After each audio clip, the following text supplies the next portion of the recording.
sa patuloy ng pag-aanyaya na Jesus sa tinatawag natin pagbibigay ng Espiritu ng katotohanan. Ang patnubay, ang Espiritu Santo. Bahagi o na tayo na niyan sa araw na ito na patuloy namin pagnilayan. Una, sabi nga natin ay nakalimutan na rin natin na trust the process. Trust the process. Ano yung proseso? Kinakailangan ni Jesus para ipadala ang Espiritu Santo. Nagdudulot ng kalungkutan. Kasi yun naman yung kalungkutan. Bahagi ho. Talagang nakakamoy ko ang pagkaalis sa Jesus.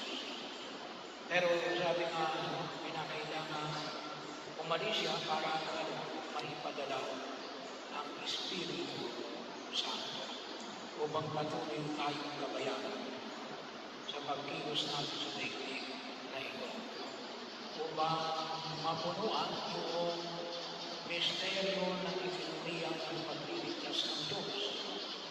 Ang Ama na naglikha ng lahat ng bagay sa daigdig na ito sa Jesus na nagtulong sa amin ng kaligtasan mula sa kasalanan at ang Espiritu Santo na patuloy na gumagabay sa atin na harapin ang mahapon ng daigdig na ito hanggang makapit natin ang kaligayahan ng walang katapusan. Pero sabi na natin, ito ay isang proseso na kinakailangan ihanda ng mga alagad ang kanilang sarili na madanggap nila na alis sa Jesus para madanggap nila yung Espiritu Santo. Bagaman sabi mo namin, isa pa rin no. Si Jesus pa rin na naroon. Ang ng Ama. Kailangan. Sabi nga natin, wala na yung presensya mismo na katulad ng presensya ni Jesus nung siya ay naglalakad pa sa daigdig. Pero yung bahagi na tinatawag natin ang proseso na kinakailangan pagdaanan ng mga alagad at kinakailangan nila ang katatagan ng kalooban. Ito yung katotohanan dapat nilang tanggapin na maging bahagi ng kanilang pagkilos at maging bahagi ng kanilang pagkaunawa sa ating Diyos nang sa ganon, higit natin maunawaan ang patuloy ng paggabay yan sa atin. Pangalawa, bahagi rin ng katotohanan na ito. Well, sabi na natin yung katotohanan na nais ay pamanik na Jesus. Kahapon, binanggit natin yung alin yung katotohanan. Sabi na natin ay may mga katotohanan na nakikita natin ngayong panahon na ito. Tulad halimbawa yung scientific table. Kung tayo nag-aaral, medyo kakaunti pa lang ng laman ng scientific table. Ngayon, mas marami na. Mas marami kasi na-discover ng mga earth elements. So kaya mas marami silang sinasaulo ngayon kaysa sa atin noon. Pero katotohanan din yun. Pero yung ano na binabanggit na katotohanan in reference to Christ. Yung tungkol kay Kristo. At binanggit ko dito sa ibang anong tatlo ito? Yung una ay tungkol sa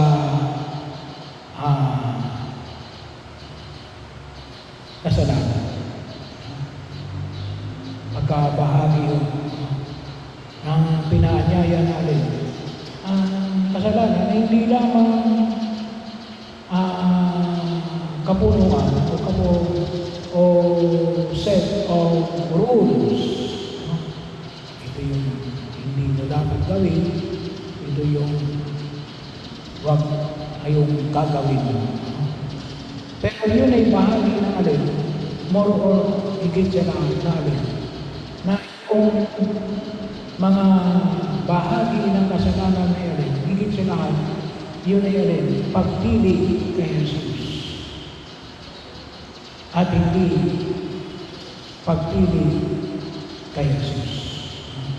Yun ang higit na pinagbabasihan ng kasalanan. Nanawa makita namin. Kaya tayo nagkakasala kasi lumalayo tayo kay Jesus. Higit na pinaalagaan niya alin yung ating ugnayan sa Diyos. Hindi lamang kung alin yung bawal. Yung bawal ay alin, karugtong lamang ng pag-ibig natin sa ating Diyos. Kaya kung tutusin, yun ay higit na alin, pagpili para kay Jesus. Hindi pagpili lamang kay Jesus. Yun yung mas malalim na paanyaya na nawa maunawaan natin upang iwasan natin ang kasalanan. Ano pa? Yung bahagi na kung saan pagiging matuwid na alin na paroon na si Jesus sa Ama. Pagkakaw na kung saan ay saan ginawa natin yung pagiging matuwid ay nagiging sa lahat nakabasa sa utos ng pag-ibig. Kasi yun yung pakipagkaisa ni Jesus at ng Ama at ng Espiritu Santo. Kabahagi yung communion sa Ama, sa Anak at sa Espiritu Santo. Na hindi sa lahat nakabase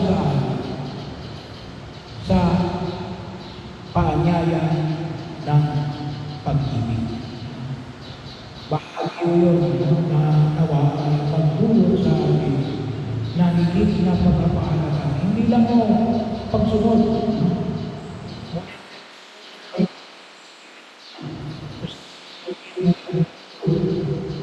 Ng ugnayan sa Ama. At yung kahatulan, pangatlo, hinatulan na ang pinulo ng sanlibutan ito. Ibig sabihin, kasi yung sanlibutan at maka-Diyos,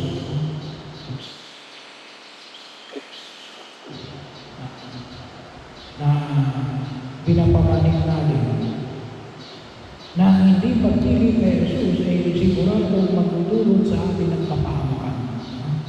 Or, in some other way, tawagin lang natin, ang pagpili kay Jesus, kapag sinabi natin na maunawaan natin yung kahatulan, ay higit sa lahat nagpapaanyaya sa atin na hindi tayo hinahatulan para tayo ay mapahama. Yun ay kaisipan ng sanlibutan. Yung nais na ipamanik na Jesus yan, kaligtasan.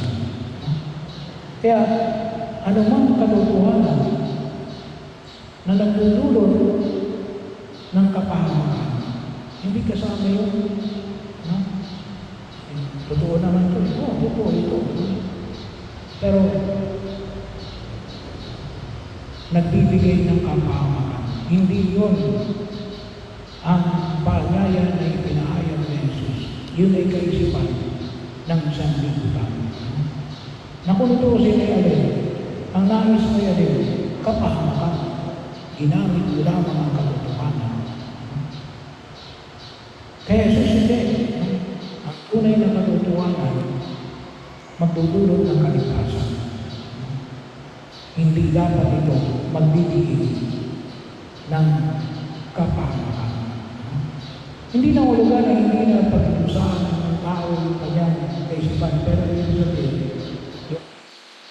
yung Diyos, para makita ang katotohanan, ay alin, kaligtasan. Kasi, ang kapahamakan ay para sa pagkilala sa Diyos ng katotohanan na nagdudulot